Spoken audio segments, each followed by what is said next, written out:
No último dia 29, no último domingo, o Brasil se deparou com uma situação um tanto quanto atípica, né? Um pouso de emergência de uma aeronave no aeroporto de Guarulhos, em São Paulo.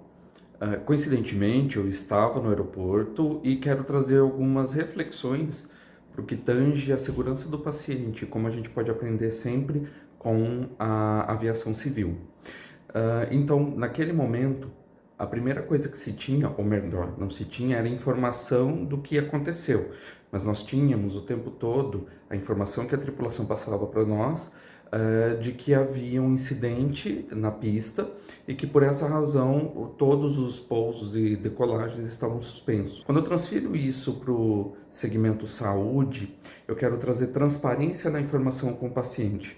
Será que todas as vezes que acontece alguma falha, algum erro de processo, alguma fragilidade na condução, nós temos transparência com o paciente ao ponto de minimamente mantê-lo informado de que houve um incidente e de que a gente precisa rever os processos?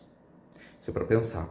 O segundo ponto, que me chama muita atenção e não tem como não fazer analogia, é de como o aeroporto se mobilizou, parou todo o seu processo para garantir que os demais voos, né, decolagens e pousos pudessem acontecer com segurança.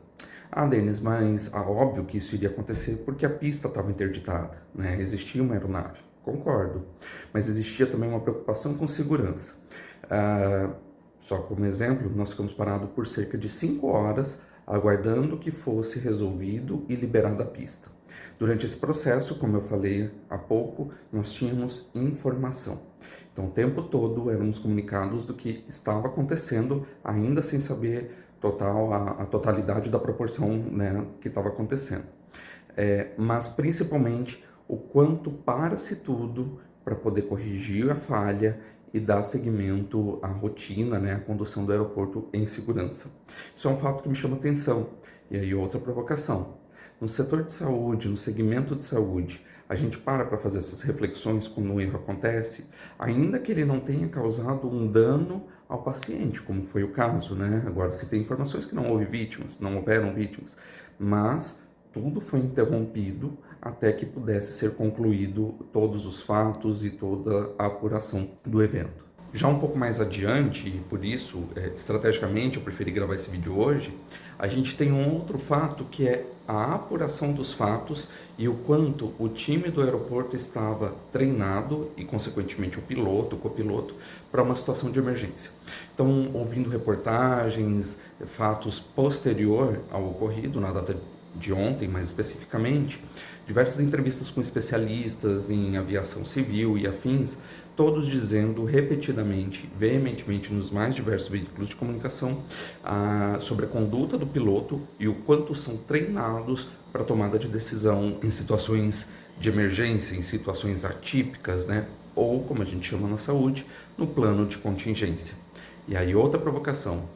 A estrutura da sua instituição de saúde está pronta, está preparada e bem treinada para os planos de contingência. E eu não estou falando só do plano de evacuação em caso de incêndio. Eu estou falando dos mais diversos planos de contingência que podem ter que ser acionados no caso de uma falha de processo, uma falha na rede de gás, uma falha de equipamentos.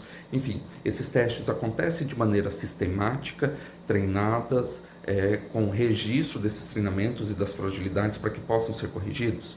Então, toda essa estrutura que aconteceu, nós vimos pelas matérias, pelas reportagens, que houve uma sincronia. Todos sabiam, desde a fala do piloto para a torre de comando. Uma coisa que chama atenção é como a torre de comando sinaliza ao piloto, né, a aeronave, que está havendo um incêndio e que ele precisa tomar as medidas cabíveis. Então, essa observação do todo, do contexto, não é porque eu não estou no voo que eu não sou responsável, ou seja, não é porque eu não estou no cuidado direto com aquele indivíduo que eu não sou responsável. E direto, que eu quero dizer, é pilotando, porque quando a gente transfere para o segmento de saúde, todo profissional é responsável e corresponsável pela segurança do paciente. São analogias que eu quis trazer para mostrar o quanto a gente pode aprender com essas falhas, com esses eventos da aviação civil e transferi-las para o segmento de saúde. Me diz aí se você gostou desse conteúdo, se faz sentido para você, curte, comenta e compartilha para dicas como essa.